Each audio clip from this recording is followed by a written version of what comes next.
Mapagpalang araw sa ating lahat mga ka-mindset. So once again, Mr. Choi ang inyong lingkod. So wala na naman tayong pasok ngayong araw na to. So ang gagawin natin, kaysa naman nakahilata lang tayo, nakahiga lang tayo, o nagmumukmok tayo sa bahay natin o sa kwarto natin. So syempre, ang ginawa ng iyong lingkod, Mr. Choi, gumala tayo. Well, ang gala naman to, malapit lang to sa tinitirhan ko mga ka-mindset. So to be exact, andito pala ako ngayon sa may Gubat, Sorsogon. Okay, so marami ding surfing area dito sa may Gubat, Sorsogon. So ang kinaganda lang mga ka-mindset, pag nasa probinsya ka, syempre maraming libreng liguan ng dagat or paliguan ng dagat, libreng paliguan ng ilog, comparing sa pag nasa syudad ka like Metro Manila, di ba?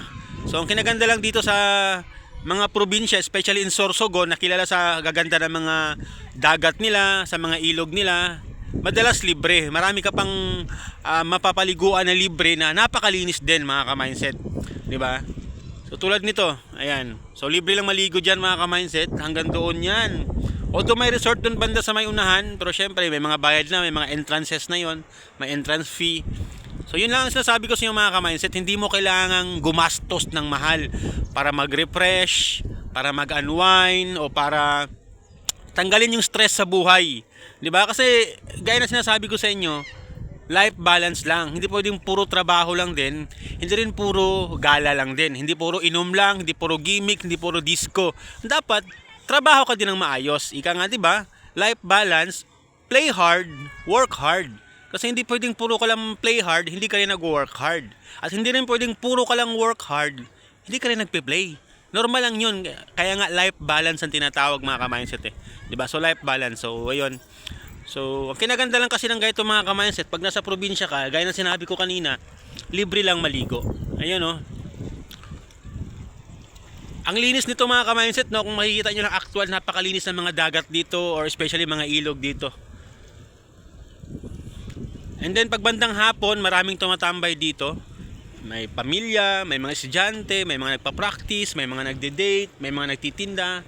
Pero sa kabilang side mga ka-mindset, doon banda sa unahan, doon sa likod nito, yung may nakita kayong ano dyan, puno, sa likod niyan may isa pa dyan. Doon may mga eskwelahan kasi doon mga ka-mindset. Doon madalas marami nagpa-practice ng mga estudyante, may mga nagja-jogging, maraming tindahan, may mga nagtitinda. So doon maraming tao dyan. Doon din sa kabila mga ka-mindset, sa unahan nito.